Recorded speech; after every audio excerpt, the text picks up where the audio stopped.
Hello everyone, welcome to the P1 program. This lecture is called P104.1.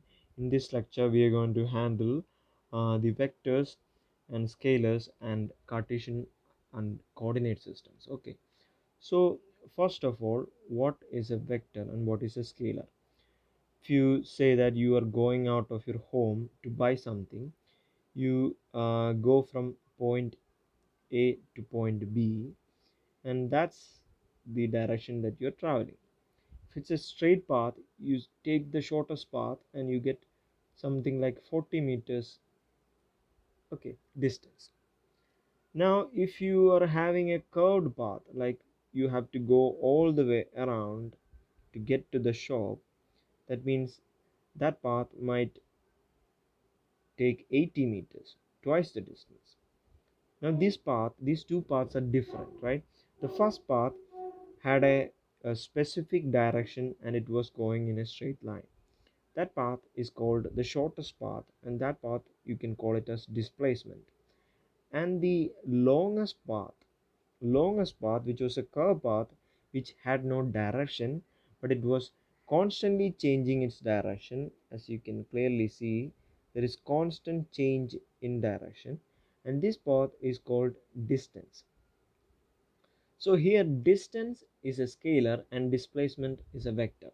The intrinsic property that you can see here is that the distance has no direction, particular direction, but displacement has a direction, right? Displacement will always has a direction. Now how can you represent this kind of emotion?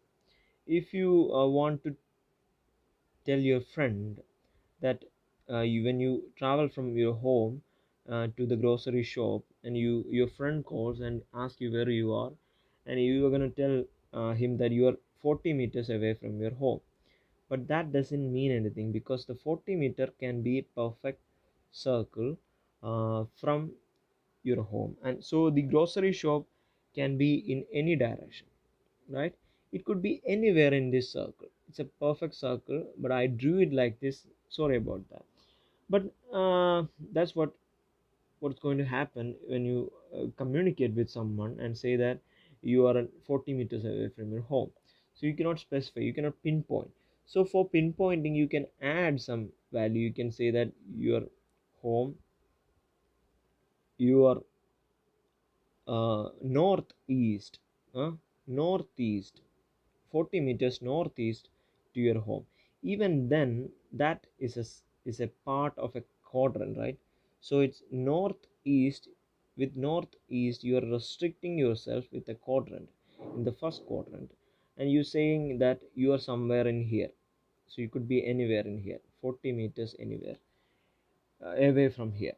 So that itself is not absolutely precise.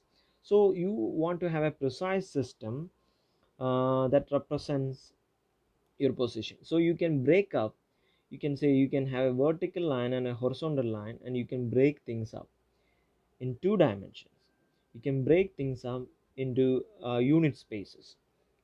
So you can call this 0, and you can call this 1 in the x direction, and you can call this 1 in the y direction.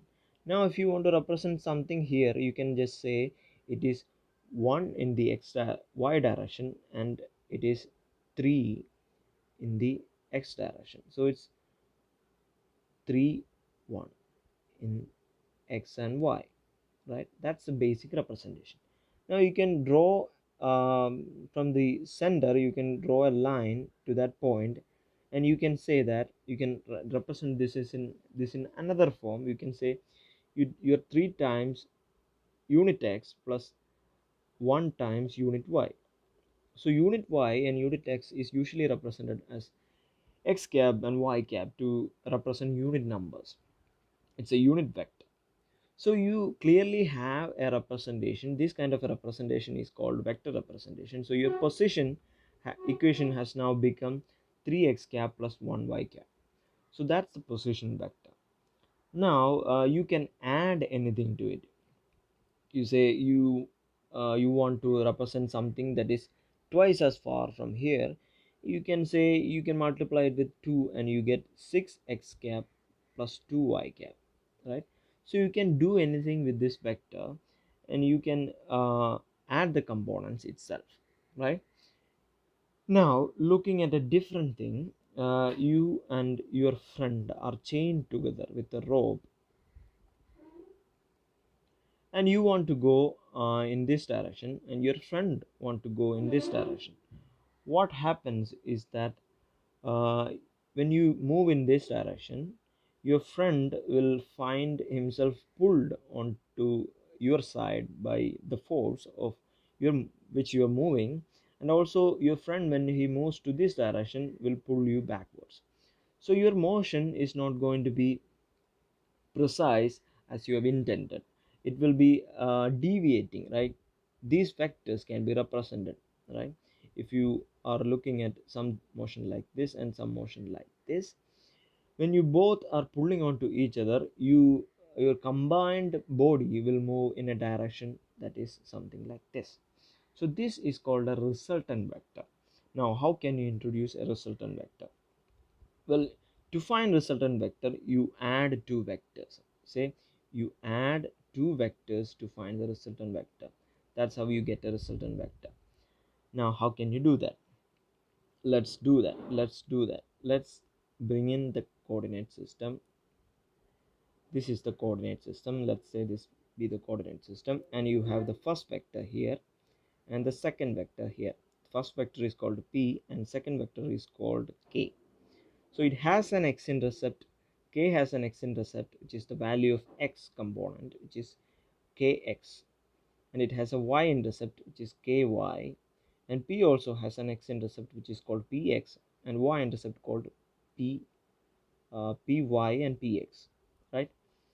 When you add these two vectors, I'm going to redraw this because it was so small.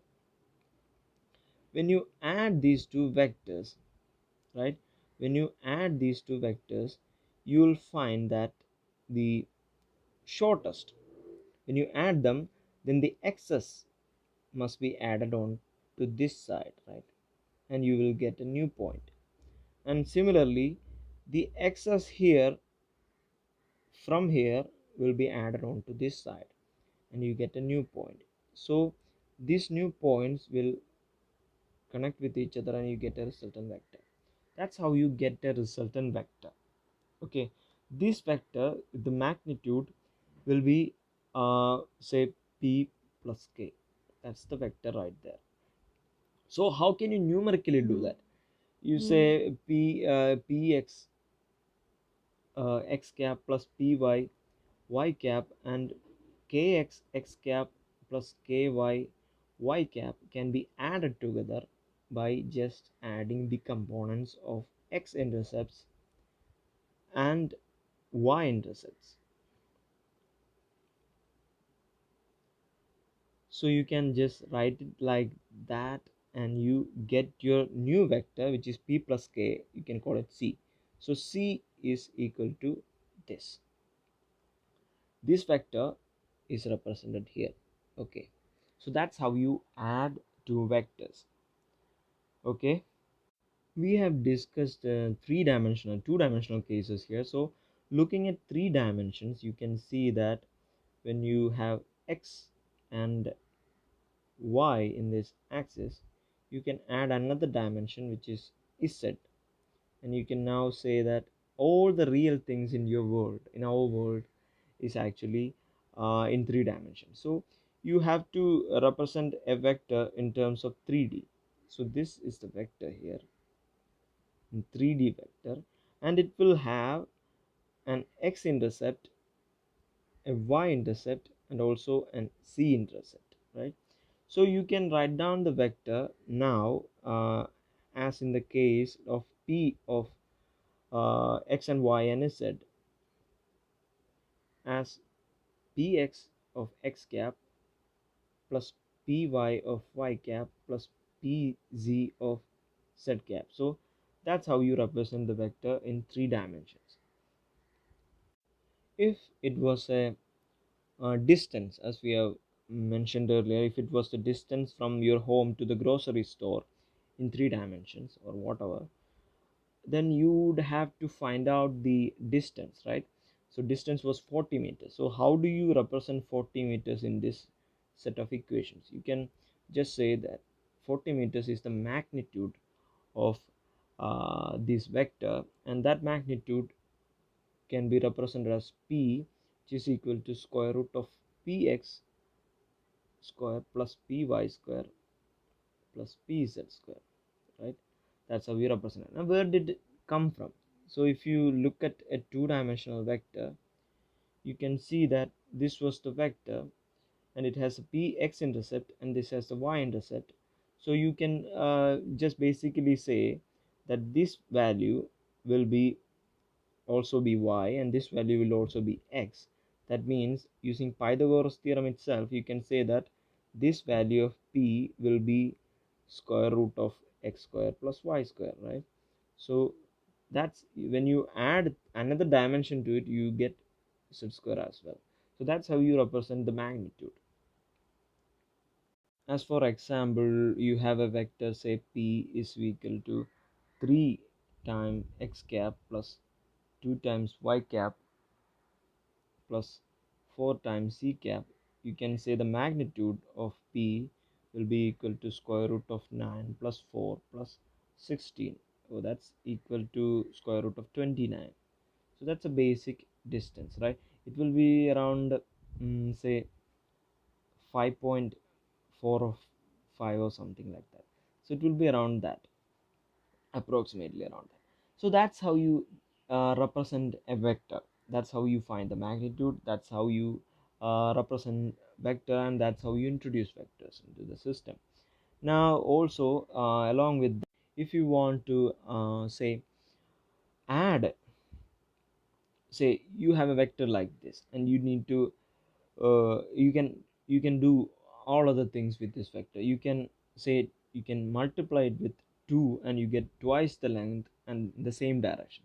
If you multiply it with -1, you get something like this, and it will cancel each other, and it will be a null vector. It will be a 0.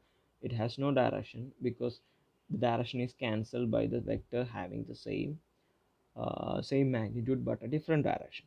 So similarly, you can, if you have a vector p, then you can multiply it with c, and you get every component multiplied with c. Okay, so that's how vector multiplication works, and we will introduce much more things later.